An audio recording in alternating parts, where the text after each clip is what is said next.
నువ్వు ట్రైన్ కట్టిన మున్సిపల్ నిధులతో ఏ రోజు కూడా కౌన్సిలర్ లేకుండా ఎవ్వరు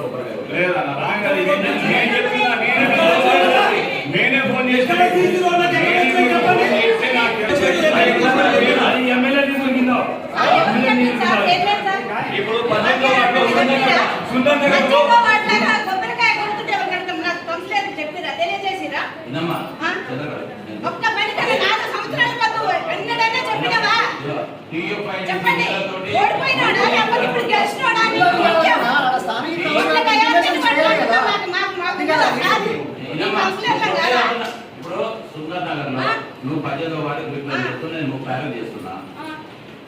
మున్సిపల్ నిధులు కానీ బ్రిడ్జ్ కూడా అది వాస్తవం 36వ వార్డు బ్రిడ్జ్ కొట్టేటప్పుడు ఇంకా ఊళ్ళో రాలేకపోయినా కానీ హీరోని బ్రిడ్జ్ కొట్టి అని చెప్పి చెప్పినాం. బ్రిడ్జ్ గురించి చెప్పలేదు, రోడ్ల గురించి డ్రైనేజ్ లైన్ కూడా కోటయ్య కొడుతుంటే అంటే మీ కాదా కంప్లీట్ కోటయ్య కొడుక TUFIDC